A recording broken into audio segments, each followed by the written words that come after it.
نحمده ونصلي على رسوله الكريم اما بعد فاعوذ بالله من الشیطان الرجیم بسم اللہ الرحمن الرحیم لا اکراہ فی الدین، کچھ زبردستی نہیں دین میں۔ قد تبین الرشد من الغی، بے شک خوب جدا ہو گئی ہے نیک راہ گمراہی سے۔ رشد کے معنی نیک راستہ اور غی کے معنی گمراہی۔ فمن یکفر بالطاغوت، تو جو شیطان کو نہ مانے، طاغوت کے معنی یہاں شیطان، ویؤمن باللہ، اور اللہ پر ایمان لائے، فقد استمسک بالعروۃ الوثقی، اس نے بڑی محکم گرہ تھامی، یعنی مضبوطی سے پکڑ لیا عروۃ الوثقی، مضبوط رسی کو، لا انفصام لہا، جسے کبھی کھلنا نہیں ہے۔ واللہ سمیع علیم، اور اللہ سنتا جانتا ہے۔ سامعین اکرام، یہ سورہ بقرہ کی آیت نمبر 256 ہے۔ اس کے ابتدائی درس میں ترجمہ اور مختصراً تفسیر آپ نے سماعت فرمائی۔ آج کے درس میں اس آیت کریمہ کی صوفیانہ تفسیر پیش ہے۔ علماء کرام کے یہاں لا اکراہ فی الدین کے معنی ہے کسی کو دین اسلام جبراً نہ دو، یعنی منکر کو جبراً آپ مسلمان نہیں کر سکتے، یہ آپ کو حق نہیں ہے کہ آپ کسی کو پکڑ لیں اور زبردستی اس کو کلمہ پڑھوائیں، یہ آپ کو اختیار نہیں ہے۔ حضرات صوفیہ اکرام کے یہاں اس کے معنی ہے کسی سے نور ایمانی آپ جبراً نہیں لے سکتے، یعنی نہیں ہے جبر نور ایمانی میں، اور یہ نور ایمانی جو ہے جسے معرفت کہتے ہیں، یہ 4 طریقے سے حاصل ہوتا ہے۔ یا تو محض عطاء الہی سے پیدائشی طور پر حاصل ہوگا، جس طریقے سے حضرت غوث اعظم محبوب سبحانی قطب ربانی حضرت شیخ عبد القادر جیلانی رحمۃ اللہ علیہ پیدائشی ولی ہیں۔ دوسرے مصیبت اور آفات کے ذریعے سے، کیونکہ انسان جو ہے وہ عیش و عشرت میں تو غافل ہو جاتا ہے، اللہ اور اس کے رسول کی تعلیمات کو بھول جاتا ہے۔ عیش و عشرت میں اسے کچھ بھی پتہ نہیں ہوتا ہے کہ دین کیا ہے اور دین اسلام کے تقاضے کیا ہیں،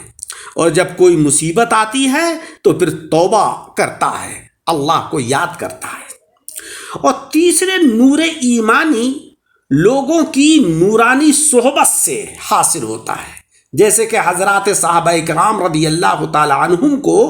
آقا علیہ السلام کی صحبت سے وہ کمال معرفت ملا جو دوسرے کو نہیں مل سکتا۔ آگ میں رہنے سے بعض چیزیں آگ بن جاتی ہیں، اور کچھ چیزیں وہ ہیں کہ جو گرم ہو جاتی ہیں۔ ایسے ہی نور کے ساتھ رہنے سے بعض تو نور بن جاتے ہیں اور بعض نورانی ہو جاتے ہیں۔ اور چوتھا طریقہ جو ہے وہ یہ ہے کہ کسی کے فیض نظر سے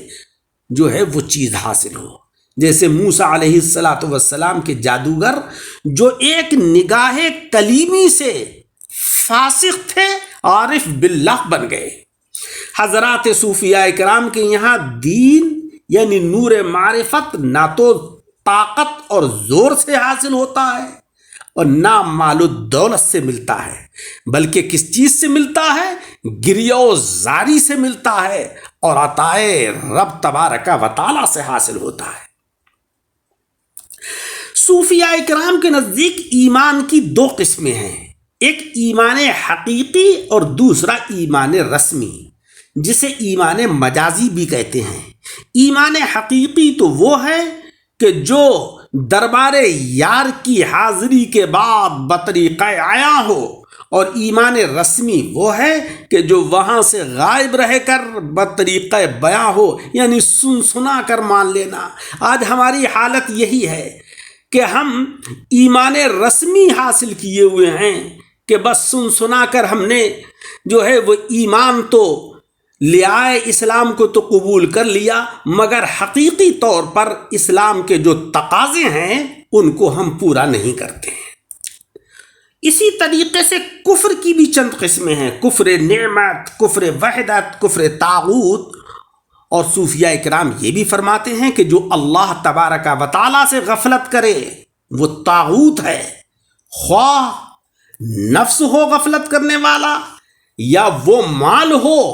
کہ جو اللہ تبارک و تعالیٰ نے بندے کو عطا کیا مگر وہ اللہ کی راہ میں خرچ نہیں ہو رہا ہے، اللہ کی راہ کے خلاف اس کا استعمال ہو رہا ہے، یا وہ اولاد کہ جو اللہ تبارک و تعالیٰ کی نعمت ہے جو انسان کو اللہ نے عطا کی ہے مگر انسان جو ہے وہ اپنی اولاد کی دینی تربیت نہ کر کے اللہ سے وہ اولاد غافل کر دیتا ہے، تو یہ چیز بھی جو ہے وہ کفران نعمت کے اندر آتی ہے۔ صوفیاء کرام کا ارشاد عالی ہے کہ جس طریقے سے کنویں میں صاف پانی بھی ہوتا ہے اور تہ کے اندر ریت اور کیچڑ وغیرہ بھی ہوتی ہے، پانی بھرنے والا ڈول میں رسی باندھ کر کنویں میں ڈالتا ہے، رسی کا ایک کنارہ ڈول کے کنڈے میں ہوتا ہے اور دوسرا کنارہ مالک کے ہاتھ میں ہوتا ہے، پھر اس رسی سے مالک ڈول اوپر کھینچ لیتا ہے، ڈول خالی گیا تھا پانی سے بھر کر واپس آتا ہے۔ اسی طریقے سے یہ دنیا جو ہے وہ کنویں کی مانند ہے اور یہاں کی عبادات اور ریاضات صاف پانی کی طرح ہیں، یہاں کے کفر اور گناہ کیچڑ اور ریت کی مانند ہیں۔ اللہ تبارک و تعالیٰ نے انسان کو اس کنویں میں بھیجا ہے یعنی دنیا کے اندر تاکہ نیکیوں کا پانی بھر کر لائے، مگر ایک مضبوط رسی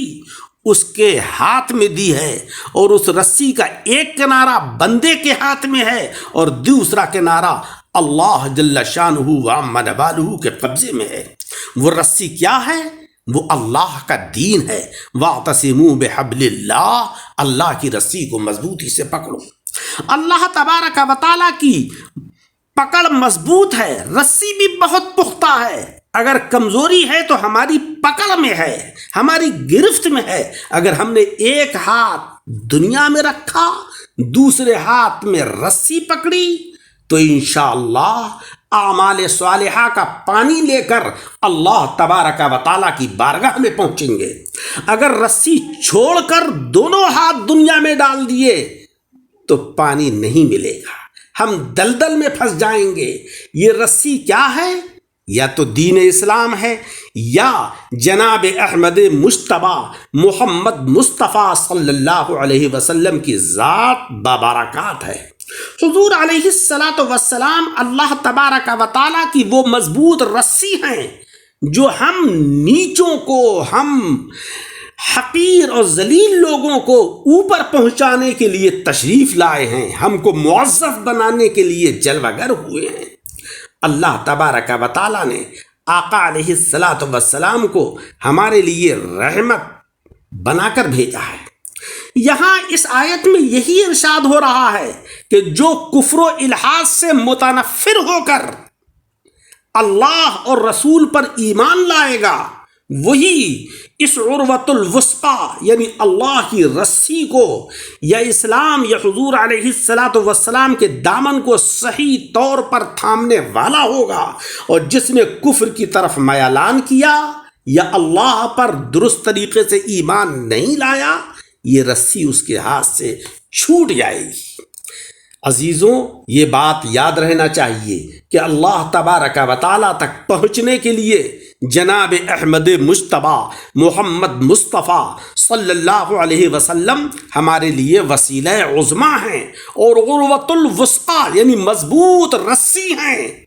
مگر حضور علیہ السلام تک پہنچنے کے لیے بھی تو ہمیں رسی کی ضرورت ہے، ہمیں آقا علیہ السلام تک پہنچنے کے لیے بھی تو ایک کڑی کی ضرورت ہے، اور وہ ہیں حضرات مشائخ اعظام جن کو عروۃ الوثقیٰ کہا جاتا ہے۔ لہذا ان عروۃ الوثقیٰ کو پکڑ کر پیارے آقا علیہ السلام تک پہنچنا ہے۔ دیکھو، کسی منزل پر پہنچنے کے لیے ریل گاڑی میں بیٹھا جاتا ہے، لیکن ریل گاڑی تک پہنچنے کے لیے بھی تو کسی سواری کی ضرورت ہے، لہذا وہ سواری ہیں حضرات اولیاء کرام، ان کی صحبتیں، ان کی تعلیمات، ان کی رشد و ہدایات حاصل کر کے ہمارے دلوں کے اندر نورانیت پیدا ہوتی ہے، اور پیارے آقا علیہ الصلاۃ والسلام کی ذات گرامی کے اوپر پختہ ایمان پیدا ہوتا ہے، اور آقا علیہ الصلاۃ والسلام کی ذات گرامی پر پکا ایمان ہی اللہ تبارک و تعالیٰ کی ذات گرامی پر ایمان ہے، اور اللہ رب العزت کی تعلیمات کے اوپر حقیقی طور پر عمل ہے۔ اللہ رب العزت ہمیں عمل کی توفیق عطا فرمائے، آمین بجاہ النبی الکریم۔